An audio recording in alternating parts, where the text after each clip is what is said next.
Gazette জারি করতে যাচ্ছে বিএনপি সরকার। প্রশ্ন হচ্ছে, এই নতুন বেতন কাঠামোতে কার কত বেতন বাড়ছে? বিস্তারিত জানাচ্ছেন শেখ ফরিদ।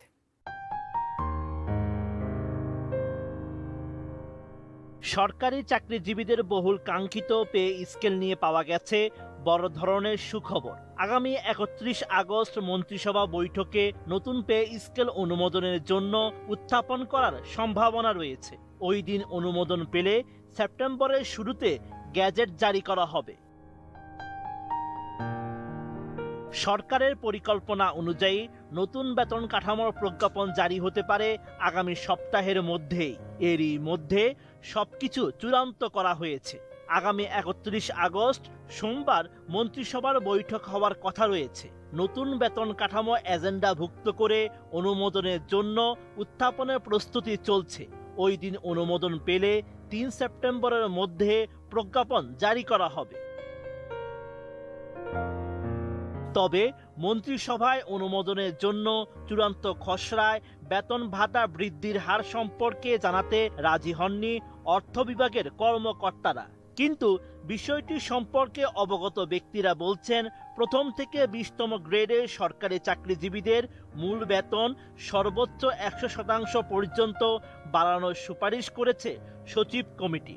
২ ধাপে তা বাস্তবায়িত হবে।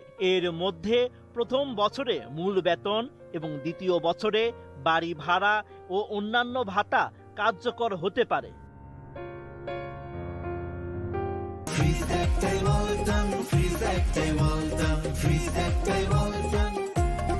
বিএনপি সরকারের পরিকল্পনা অনুযায়ী অক্টোবর থেকে নতুন কাঠামো অনুযায়ী বেতন পাওয়ার সুযোগ তৈরি হতে পারে। তবে পে স্কেল কার্যকর ধরা হবে ১ জুলাই থেকে। ফলে জুলাই, আগস্ট ও সেপ্টেম্বরের বেতন নতুন কাঠামো অনুযায়ী পুনর্নির্ধারণ করে পরবর্তী সময়ে বকেয়া অর্থ সমন্বয় করা হতে পারে।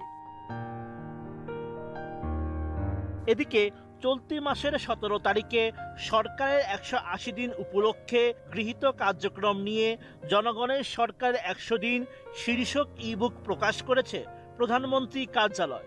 ওই বইয়ে নবম পে স্কেল সরকারি চাকরিজীবীদের জন্য বড় সুখবর শীর্ষক উপশিরোনামে নতুন বেতন কাঠামো বাস্তবায়নের বিষয়টি তুলে ধরা হয়েছে।